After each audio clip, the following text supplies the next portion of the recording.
If civilization ever collapsed, it would be the most advanced countries in the world that had the most to lose. In this video, I'm going to provide you with 10 reasons why the collapse of the American empire will be its own unique form of chaos, and why many of the things that made America the wealthiest, most prosperous, and powerful nation the world has ever known may also be what quickens its undoing.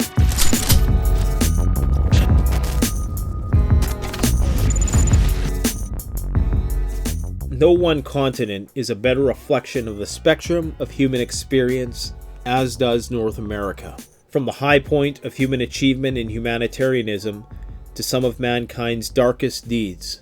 From the most secular forms of hedonism to the most orthodox of religious practices, whatever your heart desires you can find in America. North America is one of the most diverse nations on earth, culturally, politically, ethnically, and religiously. When it does eventually collapse, this schizophrenic socio-cultural milieu will diffuse into the chaos from which it historically emerged. On a long enough timeline, everybody who came to the Americas was an immigrant, with the exception of the First Peoples or Aboriginal peoples of North America. 99% of the people on the North American continent today cannot trace their roots here beyond 400 years. It is home to the most unique mishmash of human genetics the world has ever seen. Each and every one of us, in some shape or form, is psychologically dislocated. Thus, the reassortment of society after a grid-down, civilization-ending scenario cannot be predicted nor understood through the prism of collapsed civilizations of the past.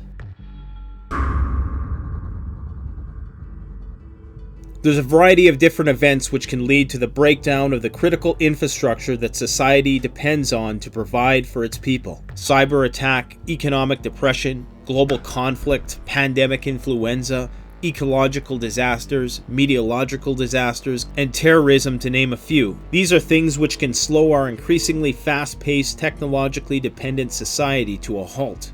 Let's discuss the key factors which are going to make America have its own unique form of chaos should any of these events ever come to pass.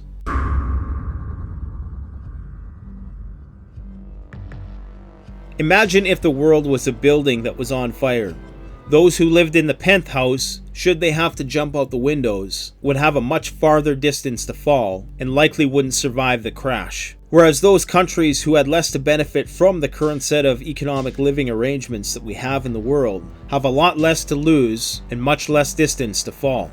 The United States, among many other Western nations on the planet, are the most hardwired technologically speaking, and increasingly more so as we enter the era of the Internet of Things, which will be facilitated by the 5G smart grid. The average person in India consumes about 1,000 kilowatts of energy every year. Compare that to the average American household, or the average Canadian household for that matter, who consumes between 13 and 15,000 kilowatts of energy every year. This increased dependency on electricity means that the average North American would have a much harder adaptation curve post-collapse. North America, like most technologically advanced regions of the globe, become more and more reliant on computers to facilitate the transactions that allow everything to flow smoothly. At the center of all this are critical infrastructure areas which are increasingly becoming more centralized. Critical infrastructure that sustains less developed countries is more decentralized. As a society and civilization evolves, the workers and inhabitants within it necessarily become more specialized in their fields, and thus the general skill sets which have allowed human beings to survive in rural environments for over 10,000 years have all but went extinct for anybody living in the city. The American workforce is highly specialized. That which empowers the American empire in the best of times makes it among the most vulnerable in the worst of times. There's an entitlement mentality that permeates the North American mindset, from the baby boomer generation onwards, reaching its peak with the current Generation Z. In the age of selfies, we've become a nation of narcissists. Millions of people have had this narcissism fueled by growing up in an era of cheap, disposable, globally traded goods ones in which people are far removed from the blood, sweat, and tears of the workers that went into those products, an age in which people no longer have to take responsibilities for the choices that they make in their lives, an age in which decision-making has been offloaded to smart technology in all its various domains, an age in which a person never has to come in contact with the initial source of their own food, never having to grow it, never having to hunt it, never having to process it, an age in which it's perfectly acceptable for a 30-something to live at home with their single parent, an age in which catchphrases like first world problems have emerged as some kind of joke to make light of our own pettiness, only to act as a license for us to continue to be even more petty. We live in an age in which road rage and public freakouts over insignificant trivial incidents yield more emotional response than most of us ever engage in with the ones that we love. For this reason, this entitlement mentality is going to lead to chaos post-collapse. The self-serving nature of a modern North American individual is going to have the consequence of doing things which are very impulsive, potentially very cowardly, when faced with a real life or death survival situation. This juvenile temperament displayed by the general population whenever they encounter the smallest amount of stress will be magnified tenfold when the lights go out.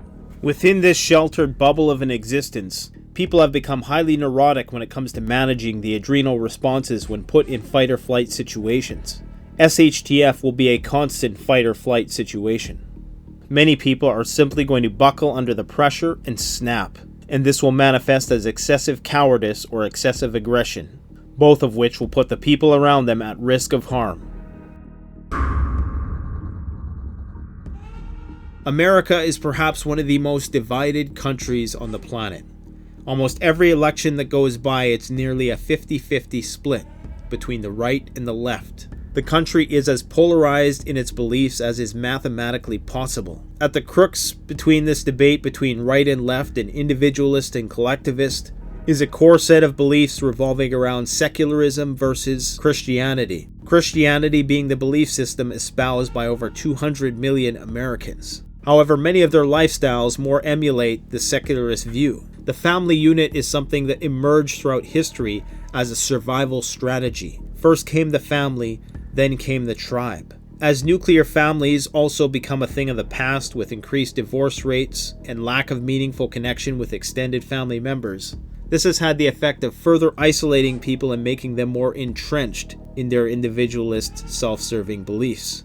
Once again, this is a great point of contention in American politics. The family unit being something which has been held in high esteem by proponents of the Christian faith, this view conflicts with the insatiable polyamory of the swipe right, swipe left disposable relationship society. Now, I'm not here to say which one of these sides of the debate is right. You can make arguments in certain contexts for both.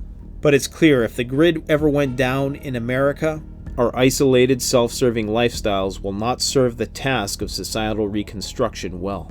And the divisions between these politically and religiously charged groups will become more magnified and likely lead to civil conflict. There are 2.3 million people in American prisons. There are 1,700 state prisons, 100 federal prisons, 1,800 juvenile correctional facilities, 3,000 local jails, as well as military prisons, immigration detention centers, and numerous psychiatric hospitals. The United States has 4% of the world's population, but 22% of the world's prisoners. It's arguable that a lot of people who are serving time are not actually violent criminals. And many survivalists and preppers seem to have this fantasy that all of the criminals are going to be quote-unquote dealt with lethally in a grid-down situation by the government. But there are too many holes in this theory to be believable. What's likely to happen is that all the minimum security and lower risk offenders would be released, and the aforementioned fatal option be one that is saved for the highest risk offenders. So when these 2 million people bleed back out into the streets, whether they were violent criminals or not, many of them only become more steeped in the criminal mindset after doing time in jail. And to emerge into a society in a state of breakdown is a recipe for disaster.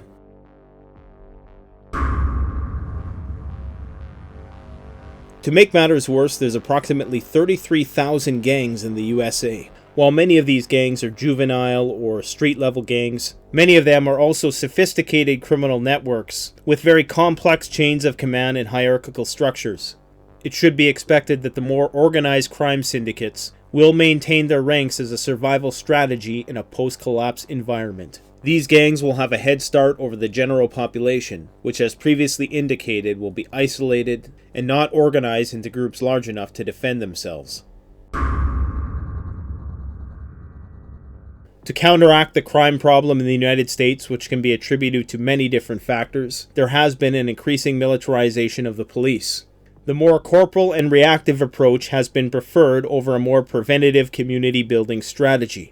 This seems to complement the private prison industrial complex. Contrary to the best efforts of individual policemen to preserve the integrity of their forces, long gone are the days when policemen were widely respected as someone whose job it was to serve and protect, and whose presence did not elicit a fear response in the public. The arming of police forces with armored vehicles, less than lethal weaponry, and a barrage of other military-style implements, these tools would be leveraged in an attempt to pacify the starving masses. Unfortunately, the numbers may not permit a successful martial law campaign without the use of lethal force, which may be one of the final options implemented to keep the peace post-collapse. Another reason why Grid Down USA would be so raucous is because 55% of the population takes and relies on prescription medication. It could be argued that many of these medicinal dependencies are owed to people's poor lifestyle choices. There's going to be numerous health consequences as a result of people running out of their medication after a Grid Down event. In the year 2017, there were 4,468,000,000 prescriptions issued in the United States alone. To make matters worse, many of these prescriptions are for mental health medications. 1 in 6 Americans take psychiatric drugs. These psych meds are used to treat depression, psychosis, hyperactive disorder, anxiety disorder, and other mood and personality disorders. Without these medications, 1 in 6 Americans is going to be more depressed, more impulsive, more anxious, and more psychotic. There's going to be a whole lot of rash decisions being made when the pill manufacturing plants stop producing their products. To make matters worse, 23.5 million Americans struggle with addictions to illicit substances. Many of these 23 million are of the 1 in 6 Americans who take psychiatric drugs, but there are many who also do not. So it can conservatively be expected that at least half of the population of the United States is going to be without something that they've grown to be dependent upon. That in itself is going to make the situation exponentially worse than it would be in a country where people did not have the luxury of treating their ailments with synthetic medicinal substances. To make matters worse, and I am as pro-Second Amendment as they come, but there are 394 million firearms in the United States, and there's approximately 12 billion bullets purchased every year. Now take the last statistic of 50% of people not having medications, and blend that with the availability of firearms, and whether you are pro-Second Amendment or not, you can't deny that the food is likely going to run out before the bullets. Another reason why the USA is at a greater risk in a grid down scenario is one shared by any other developed country, and that is that it's over-sanitized and hyper-regulated. People's immune systems nowadays are simply propped up with the grid. Unlike places like India where people can bathe in the Ganges River and have a resistance to the many parasites that they're being exposed to, most North Americans have been living in a super sanitized whitewash bubble their entire lives. Were they to step out into the real world for a minute, they will be highly vulnerable to the increased amount of pathogens that were fostered by the unsanitary nature of a post-collapse world. On a microscopic level, our bodies are simply not ready for the viral and bacterial rigors of a collapsed civilization. Another problem is agriculture. The US and Canada produce the majority of genetically modified crops in the world, with over 90% of the cotton, corn, and soybean crops produced being some variant of genetically modified crop. reverting to a horticultural system in which food is grown and distributed locally, one that does not have the benefits of petroleum, pesticides, herbicides, fungicides, fertilizers, heavy equipment, and irrigation powered by pumps that require electricity, and no longer having the GMOs to combat the now highly resistant strains of pests, weeds, and fungi, is going to make post-collapse food production a logistical nightmare. Other countries in which the populations are predominantly rural won't have this problem as much, because unlike North America, which is highly urbanized and has an agricultural system that relies solely on petroleum power, these other countries have smaller scale farms as opposed to large corporate ones. For them, SHTF would be just another day. For us, it would be mass starvation.